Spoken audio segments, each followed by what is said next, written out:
اگر ایک عورت کو بڑا گھر مل جائے، لگژری گاڑی مل جائے، عزت دار خاندان مل جائے تو کیا وہ واقعی آزاد ہوتی ہے؟ یا بعض اوقات سب سے خوبصورت گھر بھی ایک سنہرا پنجرہ ثابت ہوتے ہیں؟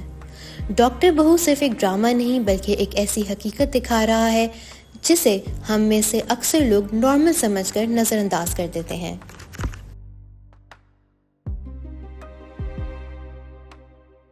پاکستانی ڈراموں میں اکثر ہمیں ساس بہو کی لڑائیاں، سازشیں اور چیخو پکار دیکھنے کو ملتی ہے، لیکن ڈاکٹر بہو ایک مختلف سوال اٹھاتا ہے۔ کیا ہر ظلم چیخ کر کیا جاتا ہے یا کچھ ظلم ایسے بھی ہوتے ہیں جو محبت، عزت اور خاندانی روایات کے پردے میں چھپ جاتے ہیں؟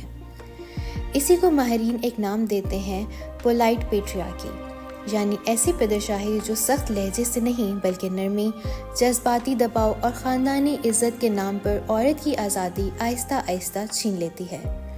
ڈرامے کے مرکزی کردار ڈاکٹر ثانیہ ایک خود مختار، تعلیم یافتہ اور بااعتماد لڑکی ہے، لیکن شادی کے بعد اسے احساس ہوتا ہے کہ صرف ڈاکٹر ہونا کافی نہیں، کیونکہ اس سے زیادہ اہم یہ ہے کہ وہ گھر والوں کی ہر بات مانے، اس کی اپنی خواہشات، اس کے اپنے فیصلے اور یہاں تک کہ اس کے کیریئر کے فیصلے بھی دوسرے لوگ کرنے لگتے ہیں۔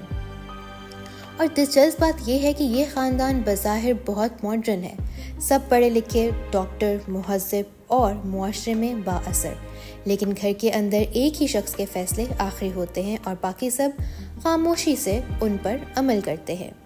یہی وجہ ہے کہ ڈرامہ ایک اہم سوال اٹھاتا ہے، کیا عورت کو تعلیم صرف ڈگری کے لیے دی جاتی ہے یا اس لیے کہ وہ اپنی زندگی کے فیصلے بھی خود کر سکے؟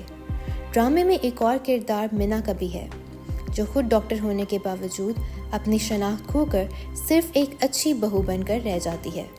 یوں لگتا ہے جیسے اس کی ڈگری دیوار پر لگی رہ گئی اور اس کی زندگی صرف دوسروں کی خدمت تک محدود ہو گئی۔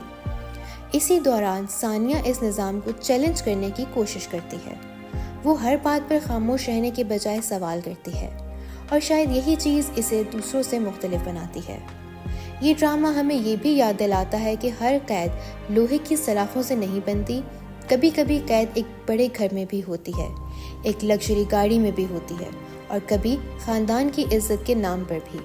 اسی لیے ڈاکٹر بہو صرف ایک فیملی ڈرامہ نہیں بلکہ ایک ایسی بحث چھیڑ رہا ہے جس پر آج کے معاشرے میں بات ہونا ضروری ہے، کیونکہ سوال صرف ڈاکٹر بہو کا نہیں، سوال یہ ہے کہ کیا تعلیم یافتہ عورت کو واقعی اپنی زندگی جینے کی آزادی ملتی بھی ہے یا نہیں، یا صرف اس کی ڈگری کو خاندان کی شان بڑھانے کے لیے استعمال کیا جاتا ہے۔ آپ کی کیا رائے ہے؟ کیا یہ ڈرامہ ہمارے معاشرے کی حقیقت دکھا رہا ہے یا صرف ایک کہانی ہے؟ اپنی رائے کامنٹس میں ضرور بتائیں۔